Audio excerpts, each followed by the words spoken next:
Hello students, I welcome you in my YouTube channel. तो हम start कर रहे हैं अकाउंटिंग पढ़ना, basics of the accounting, class 11 chapter 1। सबसे पहले हम बात करेंगे व्हाट इज़ अकाउंटिंग। अकाउंटिंग का अगर हम बेसिक मतलब समझें, नॉट साइंटिफिकली या फिर not in the books language, तो अकाउंटिंग का बेसिक मतलब होता है आपको सिर्फ मनी का रिकॉर्ड करना कि पैसे कहाँ से आ रहे हैं और कहाँ जा रहे हैं। इन सिंपल टर्म्स यही होता है। अगर हम जैसे समझें कि आपकी मदर हैं और फादर हैं, फादर ने आपकी मदर को 10,000 रुपये दिए फॉर मंथली एक्सपेंसेस, और आपकी मम्मा पूरे टाइम रिकॉर्ड करती हैं कि हमने 5,000 का दूध, 5,000 ज़्यादा हो जाएंगे ना, 2,000 का दूध ले लिया, 1,000 की सब्जियां ले ली, 4,000 का राशन ले लिया एंड छोटे मोटे एक्सपेंसिव। तो मंथ ऑफ द एंड आपने कितनी सेविंग करी है, यही होता है बेसिकली अकाउंटिंग। बट हमें इतना कॉम्प्लिकेटेड नज़र आता है क्योंकि ये तो एक बहुत छोटे टर्म पर हो गया कि मम्मा ने 10,000 रुपये लिए और घर खर्च कर दिया। अब यही जब करोड़ों का बिजनेस हो जाता है या फिर इतने हाई लेवल पे बात करें जहाँ पे आपको बहुत सारा रॉ मटेरियल चाहिए, नेशनल लेवल पे बात करें, इसलिए हमें प्रोसेस बहुत कॉम्प्लिकेटेड नज़र आता है। बेसिकली यही होता है। Let's see the definition given by American Institute of Certified Public Accountants. ठीक है, ये बोलते हैं accounting is the art of recording, classifying and summarising in a scientific manner in terms of money. ठीक है, मतलब एंड इंटरप्रेटिंग द रिजल्ट। इनका clear मतलब है कि आपको जो भी ट्रांजेक्शन्स हो रही हैं उनको रिकॉर्ड करना है, क्लासीफाई करना है, समराइजिंग करना है। अब टर्म्स ऑफ मनी का मतलब क्या होता है कि अकाउंटिंग में ना सिर्फ वही ट्रांजेक्शन्स को रिकॉर्ड किया जा सकता है जिनको आप मनी के टर्म में मेज़र कर सकते हो। फॉर एग्ज़ाम्पल कि आपका एक मैनेजर है और वो एक दिन के लिए ऑफ ले लेता है, तो उसके ऑफ लेने से मान लो आपको आपकी कंपनी में 20,000 का जो काम होना था वो नहीं होता है, वो छुट्टी हो जाती है। ठीक है, बट आप इसको मॉनेटरी टर्म में नहीं क्लासीफाई कर नहीं मेज़र कर सकते हो, इसलिए हम इसे रिकॉर्ड नहीं करते हैं।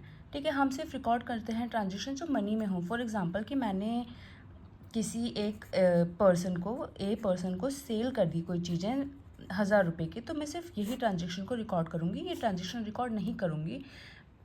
जैसे फॉर एग्जांपल कई बार क्या होता है कि हम स्ट्राइक सुनते हैं कि आज भारत बंद है, करोड़ों का नुकसान हो गया, बट वो नुकसान में कहीं पर भी मेंशन नहीं होगा, कहीं पर भी रिकॉर्ड नहीं किया जाएगा, because we can not measure it in the terms of money. ठीक है, और फिर आता है interpretation of the result. Interpretation का मतलब होता है कि आप इतनी सारी मेहनत कर ही क्यों रहे हो, अकाउंटिंग बना ही क्यों रहे हो, क्योंकि आपको वो इंटरप्रेट करना है रिजल्ट। एट द एंड आपसे सरकार पूछेगी कि अरे आपने पूरे साल बिजनेस करा है, आप बताइए प्रॉफिट कितना कितना हुआ। अगर आपने पूरा रिकॉर्ड करा ही नहीं है सिस्टमेटिकली, तो आप उन्हें क्या बताओगे कि कितना करें। दूसरा, आपको एट द एंड ये भी तो जानना है कि हमने कितना प्रॉफिट करा है, हमने क्या करा है, उसके लिए भी आपको पूरे की पूरे सिस्टमेटिकली रिकॉर्ड करना पड़ेगा। ठीक है, यहाँ पे आता है रिकॉर्डिंग, मतलब मैंने भी बताया वो जो ट्रांजेक्शन जिनको आप मनी में मेजर कर सकते हो वो रिकॉर्ड करते हैं। क्लासीफाई, क्लासीफाई का मतलब होता है क्लासीफाई कि अभी हम आगे भी पढ़ेंगे प्रोसेस ऑफ द काउंटिंग में। मोटा मोटा मतलब होता है कि उनको क्लासीफाई करना कि वो परचेज़ हैं, सेल्स हैं, इस तरीके से। और समराइजिंग मतलब इन टोटल बनाना। समराइजिंग में आ जाता है आपका प्रॉफिट एंड लॉस हो गया एंड बैलेंस शीट हो गई। ओके, ये एक छोटी सी इन्फॉर्मेशन है। Accounting is language of business, not relevant to your exam, but क्योंकि आप अकाउंटिंग पढ़ रहे हो एंड यू नो देखा जाए तो ये आपके लिए एक नर्सरी क्लास है अकाउंटिंग के, क्योंकि साइंस वाले बच्चों ने भी 10th क्लास तक पढ़ा है, आर्ट्स वाले बच्चों ने भी 10th क्लास तक पढ़ा है। बट एज अकाउंटिंग स्टूडेंट आप ये फर्स्ट टाइम पढ़ रहे हो, तो you must know that accounting is a language of business. मतलब इसका मतलब होता है कि बिज़नेस जो आपका है, आप बिज़नेस के बारे में कैसे इन्फॉर्मेशन लेंगे, कैसे उसके बारे में जानेंगे। आप एक पर्सन हो, आपने दूसरे पर्सन से बात करी, तो आप बात करके उसके बारे में जान सकते हो। बिज़नेस के बारे में कैसे जानेंगे, बिज़नेस के बारे में जानेंगे हम अकाउंटिंग से, उसकी बुक से, जो भी उसका फाइनेंशियल पोजीशन है उससे।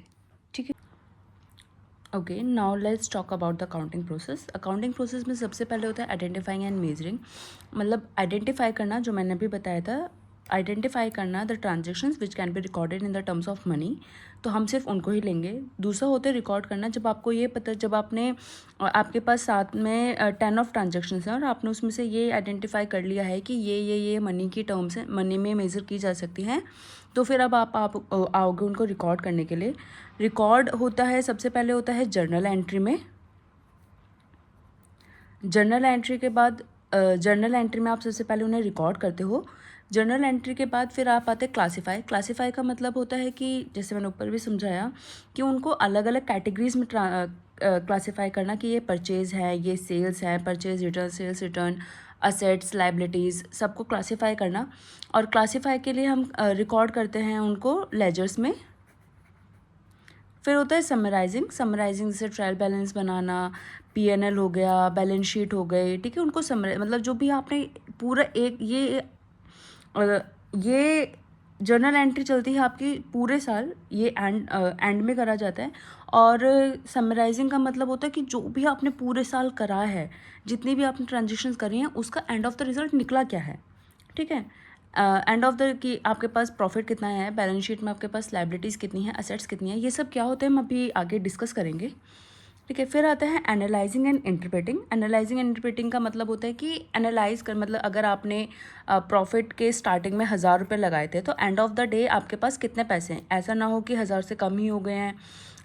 एवरीवन वांट्स कि अगर आपने 1000 लगाए हैं तो आपको रिटर्न उससे ज़्यादा मिले, ठीक है। एनालाइज करना। और एंड में आता है कम्युनिकेशन। मैंने अभी बताया कि जैसे गवर्नमेंट हो गई या फिर इन्वेस्टर्स हो गए, अगर कोई भी पर्सन है जो कंपनी में पैसे लगाना चाहता है, तो दैट वॉन्ट ही और शी वॉन्ट्स टू नो कि आखिर उस कंपनी का प्रॉफिट क्या चल रहा है, लॉस क्या है, उसकी फाइनेंशियल पोजीशन क्या है, ठीक है। तो कम्युनिकेशन, बहुत सारे पर्सन होते हैं जिनको आपको एंड रिजल्ट दिखाना होता है, एंड यूज़र्स, हम उनकी भी आगे चलकर भी बात करेंगे। नेक्स्ट टॉपिक है हमारा ऑब्जेक्टिव्स ऑफ द अकाउंटिंग, कि हम क्यों ही इतने सारी झंझट कर रहे हैं। सबसे पहले maintaining accounting records. Accounting records आपको पूरे मेंटेन करने होते हैं, so that end of the year जब आप बैठो कैलकुलेट करने के लिए कि हमने पूरे साल क्या करा है, तो आप फिर कहाँ से पता करोगे। Human memory can't remember all these things ना, तो हमें पूरा का पूरा रिकॉर्ड रखना होता है। Secondly determining PNL. Obviously P मतलब प्रॉफिट, एल मतलब लॉस। अगर आपको प्रॉफिट एंड लॉस निकालना है तो भी आपको सारे के सारे रिकॉर्ड चाहिए होगा। Determining financial position. Financial position मतलब बैलेंस शीट। आपको एंड ऑफ द ईयर आपको बैलेंस शीट बनानी होगी टू चेकआउट कि आपके पास असेट्स क्या हैं, लाइबिलिटीज़ क्या हैं, तो भी आपको ये चाहिए होगा। फैसिलिटेटिंग मैनेजमेंट का मतलब होता है कि मैनेजमेंट को कोई भी डिसीजन लेना है, कोई भी इंपॉर्टेंट डिसीजन लेना है, तो उनके पास सबसे पहले पता होना चाहिए कि हमारी जो कंपनी है, ये जो हमारी कंपनी है, उसका फाइनेंशियल पोजीशन क्या है। अगर मान लो हमारी फाइनेंशियल पोजीशन ऐसी जहाँ पे हमने बहुत सारा कर्जा ले रखा है, तो हम और नहीं ले सकते ना, क्योंकि फिर तो हम डूबने का वो होते चांसेस, और फिर कोई देगा भी नहीं, ठीक है। तो अगर मैनेजमेंट को कोई भी क्रूशियल डिसीजन लेना होता है तो भी उसको रिकॉर्ड चाहिए होता है। नेक्स्ट है हमारा providing accounting information to users. ये मैं आपको अभी समझा चुकी हूँ कि जो भी हमारे एंड यूज़र्स होते हैं उनको अकाउंटिंग इन्फॉर्मेशन देने के लिए आपको पूरा का पूरा सिस्टमेटिक रिकॉर्ड रखना पड़ता है। And the last is protecting business assets. इसका मतलब क्या हुआ कि देखो, अगर आपने रिकॉर्ड नहीं रखा है, मान लो आपने एक यहाँ पर लैंड खरीदी है, बट आपने इसको अपने बुक्स में रिकॉर्ड नहीं रखा है, ठीक है। कल को कोई आकर कह दे कि नहीं भाई ये तो लैंड मेरी है, मैंने परचेज़ करी है, तो आप कहाँ से उसको प्रूफ दोगे, कहाँ से वो दिखाओगे, कहाँ से वो कहोगे कि नहीं भाई ये तो मेरी लैंड है, मैंने इसको रखा हुआ है। कोई भी उसको मतलब हार्म कर सकता है अगर आपने उसके रिकॉर्ड्स नहीं रखे हुए हैं। फिर functions are same as the objectives, तो उनको तो पढ़ने की नीड नहीं है। एडवांटेजेस, ये सब करने के आपको फ़ायदे क्या क्या मिलते हैं। सबसे पहले financial information about the business. आपके बिज़नेस की पूरी फाइनेंशियल इन्फॉर्मेशन लेना कि आपके पास असेट्स कितनी की पड़ी हुई हैं, आपके पास लाइबिलिटीज़ क्या हैं, आप कितने प्रॉफिट में चल रहे हो, आपकी करंट पोजीशन क्या है। आपको ये भी तो देखना होता है कि अगर आपने कोई फॉर एग्जांपल एक बिज़नेस करा हुआ है, किसका बिज़नेस करा हुआ है, पैन का ही मान लेते हैं फ़िलहाल, तो आपने बिज़नेस करा है, तो एंड ऑफ द ईयर आपकी क्या फाइनेंशियल पोजीशन रही है, आपका क्या प्रॉफिट रखा है, और आपका जो मार्केट में एनिमी है उसकी क्या फाइनेंशियल पोजीशन रही है। तो ये सब जानने के लिए भी आपको चाहिए होता है। फिर होता है असिस्टेंस टू मैनेजमेंट, मैं ऊपर समझा चुकी हूँ आपको। रिप्लेस मेमोरी, ये सिंपली मतलब वही होता है कि एक human memory can't remember all these things, है ना। पूरे साल में क्या कितनी सारी ट्रांजेक्शन्स होंगी। आप सोचो कि हम ह्यूमन मेमोरी को ये तक याद नहीं रहता है कि हमने कल क्या खाया था। मैं अपनी बात कर रही हूँ भाई, बहुत लोगों को याद रहता होगा, बट एक साल में कितनी हज़ारों ट्रांजेक्शन्स हो रही हैं, how could you remember all these things. तो उसके लिए आपको रिटर्न सारा का सारा रिकॉर्ड रखना पड़ेगा। फैसिलिटेट्स कंपैरेटिव स्टडीज़, ये मैं आपको बता चुकी हूँ कि अगर आपको मान लो अपनी ही प्रीवियस ईयर के साथ कंपैरिजन करना है कि आपने 2024 में कितना किया था अर्न, 2025 में क्या है, या फिर आपको अपने कॉम्पिटिटर के साथ अर्न करना है, तो भी आपको रिकॉर्ड्स चाहिए होते हैं। Settlement of tax liabilities, end of the year आपने कितना प्रॉफिट अर्न करा है, ये आप निकाल के गवर्नमेंट को दोगे तो ही आप टैक्स। मान लो कि अगर आपने पूरा रिकॉर्ड नहीं रखा है और आप कहते हो गवर्नमेंट को, या फिर आप किसी और को कहते हो कि चलो भाई मेरे को ना प्रॉफिट निकाल कर दे दो, उस पर टैक्स लायबिलिटी वो करेंगे, तो फिर आपके पास तो कोई रिकॉर्ड है नहीं कि आपने कौन सी ट्रांजेक्शन करी, कहाँ करी, तो कहाँ से आप उसको प्रॉफिट बताओगे, ठीक है। फैसिलिटेटिंग लोन्स लिखा हुआ है ये मैंने, I am sorry for my writing, you know. Usually girls की राइटिंग कहते हैं अच्छी होती है, बट टैक्स में एक रूल पढ़ा था मैंने जहाँ पर बोलते हैं कि every rule has some exceptions, और मैं ये एक्सेप्शन हूँ इस रूल की कि राइटिंग अच्छी होती है लड़कियों की, ठीक है। फैसिलिटेटिंग लोन्स, मतलब आपने कितने लोन दिए हैं, आपको बैंक लोन कब देना प्रेफर करेगी, या कोई भी फाइनेंशियल इंस्टीट्यूशन कब लोन देना प्रेफर करेगा, जब आपकी फाइनेंशियल पोजीशन अच्छी हो, या फिर आपके पास ऑलरेडी लोन कम हो। अगर मान लीजिए आपके पास ऑलरेडी बहुत सारे लोन हैं, तो फिर नहीं, तो बैंक को इन्फॉर्मेशन प्रोवाइड करने के लिए भी तो आपको अकाउंटिंग ही बनानी पड़ेगी। एविडेंस इन कोर्ट, मतलब आपके ऊपर कोई केस कर दे या कोई कुछ भी केस चल रहा है, कहीं पर भी कुछ हो रहा है, तो आपको कोर्ट में भी एविडेंस के उसमें काम आता है। सेल्स ऑफ बिजनेस, आपने इस बिजनेस में कितने की सेल्स करी हैं, क्या करा है, पूरा record. Assistant in event of insolvency, मतलब कि अगर आप कल को इंसॉल्वेंट हो जाते हो तो आपको अपने क्रेडिटर्स को पे आउट करना है, तो उसके लिए भी आपको नीड पड़ेगी, आपकी सारी की सारी एसेट्स सेल वगैरह करनी पड़ेंगी उस टाइम पर। हेल्पफुल इन पार्टनरशिप आप 12th क्लास में पढ़ोगे। पार्टनरशिप का बेसिकली मतलब होता है कि जब दो लोग मिलकर कोई बिजनेस करते हैं। Partnership and company are different, ये आप 12th में पढ़ोगे, तब टेंशन लेना। पार्टनर, फॉर एग्जांपल कि आप हो और आपका कोई फ्रेंड है, उन्होंने मिलकर सोचा कि चलो एक बिज़नेस स्टार्ट करते हैं, और आप कहते हो कि नहीं भाई हम तो बेस्ट फ्रेंड्स हैं, हम क्यों ट्रांजेक्शन्स को रिकॉर्ड करेंगे, हमने ट्रांजेक्शन्स को रिकॉर्ड करते। और फिर एंड ऑफ द ईयर आपको प्रॉफिट डिस्ट्रीब्यूशन की बात आती है, फिर आपकी लड़ाई हो जाती है कि नहीं भाई, वो कहता है कि नहीं भाई मेरे अकॉर्डिंग तो 1000 रुपये की सेल हुई थी, नहीं भाई मेरे अकॉर्डिंग तो 1500 रुपये का प्रॉफिट आया था, तो आप फिर लड़ते ही रहोगे उसके लिए। तो हेल्पफुल इन डिसीजन मेकिंग, मैंने बताया ऊपर जैसे मैनेजमेंट को करता है कि अगर आपको कोई भी डिसीज़न लेना होता है तो उसके लिए आपको फाइनेंशियल पोजीशन आपकी पता होनी चाहिए, ठीक है। The next topic is limitation. आपने इतनी सारी मेहनत करी, अकाउंटिंग बुक्स प्रिपेयर करी, सब कुछ करा, तो क्या इसका कोई लिमिटेशन नहीं होगा? ये देयर आर लिमिटेशंस, ठीक है। First is not fully exact. Not fully exact का मतलब होता है कि ये आपको करेक्ट इन्फॉर्मेशन या कंप्लीट इन्फॉर्मेशन प्रोवाइड नहीं करती है। फॉर एग्जांपल, आप एक प्रोविज़न बनाते हो, प्रोविज़न फॉर डाउटफुल डेब्ट, ठीक है। अब डेट्स क्या होते हैं हम आगे बात करेंगे, फिर भी हम बता देते हैं कि आपने अगर मान लो क्रेडिट पर सेल करी है, उधार पर सेल करा है, तो मान लो 1000 रुपये की सेल करी है, बहुत छोटे छोटे वैल्यू ले रही हूँ मैं 1000 रुपये की सेल करी है, और वो पर्सन कहते हैं कि चलो मैं आपको ना 3 मंथ्स बाद दे दूँगा, और 3 मंथ्स बाद वो बोलता है कि भाई मेरे पास तो पैसे हैं नहीं, मैं तो इनकरप्ट हो गया, या फिर मेरे पास तो दिवालिया निकल गए, मेरे पास तो पैसे नहीं देने के लिए, तो वो पैसे आपके डूब गए, ठीक है।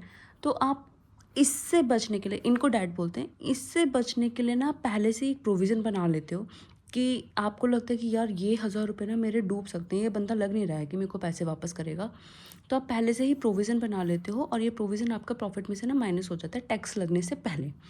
तो ऑब्वियसली, और मान लो उसने पैसे वापस दे दिए, तो आपका मान लो प्रॉफिट 10,000 आया, उसमें से आपने 1000 ना प्रोविज़न के निकाल दिए, और गवर्नमेंट को बोला कि भाई मेरे पास तो सिर्फ 9000 ही प्रॉफिट है, आप इस पर टैक्स लगाओ। बट इस बंदे ने क्या करा कि ये आपको पैसे वापस दे दिए, तो फिर वो ऑब्वियसली कि जो प्रॉफिट आया है ये एक फेक प्रॉफिट है, क्योंकि 1,000 रुपये ऑलरेडी आपके प्रॉफिट में थे बट वो आपने साइड निकाल रखे हैं, ठीक है। अनरियलिस्टिक इन्फॉर्मेशन, अनरियलिस्टिक इन्फॉर्मेशन का मतलब होता है कि ये आपका हिस्टोरिकल कॉस्ट पे कॉस्ट क्या होता है, हिस्टोरिकल कॉस्ट पे चलता है। हिस्टोरिकल कॉस्ट का मतलब होता है कि मान लीजिए आपने एक मशीन ख़रीदी थी 10 साल, एक मशीन ख़रीदी थी आपने फिर 2024 में ख़रीदी थी आपने 1,00,000 रुपये की, 1 2 3 4 5, हाँ 1,00,000 रुपये की ख़रीदी थी। आप उस पर डेप्रिशिएशन लगा रहे हो, आपने डेप्रिशिएशन चूज़ करा कि चलो 10% डेप्रिशिएशन लगा देते हैं, और वो 2026 में, मैं सिर्फ एग्जांपल ले रही हूँ, उसकी वैल्यू आती है 80,000, ठीक है। आप तो सोचो अरे वाह मेरे पास तो मशीन पड़ी हुई है 80,000 रुपये की, बट जब आप मार्केट में निकलते हो ना तो वही सेम मशीन की कॉस्ट आपको सिर्फ मिल रही है 40,000। तो आपकी बुक में 80,000 दिखा रखा है और आपको रियलिटी में सिर्फ 40,000 मिल रहे हैं। That is window dressing. इसी को कहते हैं अनरियलिस्टिक इन्फॉर्मेशन नहीं है, ये आपको सिर्फ विंडो ड्रेसिंग कराता है बहुत टाइम पर। और ये लैंड्स के मामले में, मशीन्स के मामले में बहुत होता है, क्योंकि जैसे अगर आपने कोई लैंड ख़रीदा हुआ है, अब प्रॉपर्टी का रेट ना बहुत फ्रिक्वेंटली चेंज होता है, तो आप अकाउंट्स में इतनी फ्रिक्वेंटली अगर चेंज करोगे या फिर इतनी फ्रिक्वेंटली रेट्स को रिकॉर्ड करोगे तो वो बहुत ही कॉम्प्लिकेटेड हो जाएगा। It will not be easy to record, next to impossible. For example कि आज मैंने भैया 1,00,000, 1 2 3 4 5 1,00,000 की लैंड खरीदी, 2 महीने बाद वो 4,00,000 की हो गई। अरे भाई मैं कहाँ तक रिकॉर्ड करती रहूँगी, वो तो फिर मेरी असेट्स और लाइबिलिटीज़, जब आप बैलेंस शीट बनाओगे तो असेट्स और लाइबिलिटीज़ ऐसे मैच ही नहीं होंगी। तो इस वजह से हम ये लिखते ही नहीं है, हम ना हिस्टोरिकल कॉस्ट पर ही चलते हैं। इस वजह से हमें विंडो ड्रेसिंग भी होती है, मतलब फेक दिखाता है, ये अनरियलिस्टिक इन्फॉर्मेशन भी देता है। इग्नोर्स क्वालिटेटिव एलिमेंट्स, क्वालिटेटिव का एलिमेंट्स का हमने सबसे पहले ही पढ़ा था कि ये सिर्फ उन्हीं रिकॉर्ड्स ट्रांजेक्शन को रिकॉर्ड करता है जो रुपीज़ में आती हैं, और इसके अलावा अगर कोई अदर ट्रांजेक्शन रिकॉर्ड नहीं करता। फॉर एग्जांपल कि अगर आपके पास एक मैनेजर है, ठीक है, हाईली स्किल्ड मैनेजर, जिसने जो आपकी कंपनी कभी 1 करोड़ की हुआ करती थी, उस बंदे ने अपने स्किल से, अपनी मेहनत से आज उसको मान लो 5 करोड़ पर लाकर खड़ा कर दिया है, ठीक है। ये जो 4 करोड़ की वैल्यू उसने ऐड करी है, but you will not record this, क्योंकि ये हम कैसे मनी में मेज़र करेंगे कि भाई ये मैनेजर, ये हमारा 4 करोड़ का, इंसान की वैल्यू लगाओगे क्या, नहीं लगा सकते, ठीक है। तो इसलिए क्वालिटेटिव एलिमेंट्स को रिकॉर्ड ही नहीं करता है। फॉर एग्जांपल मैंने आपको अभी एक स्ट्राइक का भी एग्जांपल दिया था कि कई बार हम भारत बंद का ऐलान करते हैं, भारत बंद में करोड़ों का नुकसान होता है एक दिन में, लेकिन वो कौन रिकॉर्ड करेगा, क्योंकि कहाँ से हम मनी में मेज़र करें, कर ही नहीं सकते हम उसको, कि हम क्या एंट्री पास करेंगे, Bharat Bandh debit to money loss, obviously नहीं। कौन है भारत बंद, कुछ भी नहीं है, ठीक है। Ignores effect of price level change, price level change मतलब इन्फ्लेशन रेट, इन्फ्लेशन महंगाई। अब आपको पता है इन्फ्लेशन होता रहता है फ्रिक्वेंटली, मैंने अभी बताया कि रेट बहुत फटाफट चेंज होते हैं, तो वो उस प्राइस लेवल चेंज को ना रिकॉर्ड ही नहीं करता है। फॉर एग्जांपल आप कहते हो कि मेरे पास ना 10,000 रुपये का वो पड़ा हुआ है स्टॉक, ठीक है भाई, मेरे पास तो 10,000 रुपये का स्टॉक पड़ा हुआ है। फॉर एग्जांपल आप बना रहे हो, पेन ही बनाते हो आप, तो पेन के लिए आपको बॉडी जो बनती है, बॉडी प्लास्टिक की, तो आप कहते हो कि मेरे पास तो ना इसके लिए रॉ मटेरियल पड़ा हुआ है 10,000 रुपये का, वो है प्लास्टिक पड़ी हुई है 10,000 रुपये की, रॉ मटेरियल पड़ा हुआ है। अब मार्केट में इन्फ्लेशन का वो हुआ, प्लास्टिक के रेट मान लो या तो कम हो गया अचानक से और वो 8,000 का ही बचा, बट आप क्या कहते हो कि नहीं मेरे पास तो 10,000 का पड़ा हुआ है, बट वो ऑलरेडी 8,000 का है। या फिर आपके पास फिनिश्ड गुड पड़े हुए हैं 10,000 के, आप मार्केट में जाते हो कहते मेरे पास तो 10,000 के फिनिश्ड गुड पड़े हुए हैं, मैं सील करूँगा 10,000 तो मिल ही जाएंगे, बट आपको मिलते हैं 8,000, क्योंकि उसकी डिमांड घट गई है। वो ये तो फिर इकोनॉमिक्स का पार्ट हो गया, यहाँ पे नहीं, ठीक है। यानी ये लिमिटेशन होते हैं अकाउंटिंग के, जो आपको वो फेक चीज़ें भी कई बार दिखाते हैं, क्योंकि वो कुछ चीज़ों को इग्नोर कर देते हैं, ठीक है। The last topic for the today is branches of the accounting. Branches of the accounting, first is financial, second cost and third management accounting. Financial accounting जो आप अपने 11th एंड 12th में पढ़ेंगे अभी, जो हम पढ़ रहे हैं, जहाँ पे आप बैलेंस शीट बनाते हैं, प्रॉफिट एंड लॉस निकालते हैं, ये क्या लिख दिया मैंने, जहाँ पे आप प्रॉफिट एंड लॉस निकालते हैं, बैलेंस शीट बनाते हैं, ट्रायल बैलेंस वगैरह बनता है, जर्नल लेजर, ये सारा का सारा फाइनेंशियल अकाउंटिंग में आप करते हैं, ठीक है। कॉस्ट अकाउंटिंग का मतलब होता है कि ये रिलेटेड होता है रॉ मटेरियल वगैरह, मतलब जहाँ पर ये मेनली वो जो वेयर हाउसेस होते हैं ना, वेयर हाउसेस, वहाँ पर किया जाता है कि आपके वेयर हाउस में कितने का रॉ मटेरियल है, कितने फिनिश्ड गुड्स हैं, आपको रॉ मटेरियल की नीड है नहीं है, कब मंगाना है, क्या करना है, ये सारा का सारा कॉस्ट मटेरियल में होता है। कॉस्ट अकाउंटिंग में होता है। मैनेजमेंट अकाउंटिंग होती है। मैनेजमेंट अकाउंटिंग वैसे कुछ होता नहीं है। मैनेजमेंट अकाउंटिंग जो ये फाइनेंशियल अकाउंटिंग होते हैं, इनको ही यूज़ करके जो डिसीजंस लिए जाते हैं, that is management accounting. That's all for today. Thank you so much for tolerating me. अब मिलते हैं नेक्स्ट क्लास में, जहाँ पर हम बात करेंगे बुक कीपिंग एंड अकाउंटिंग में डिफरेंस के बारे में। Bye bye.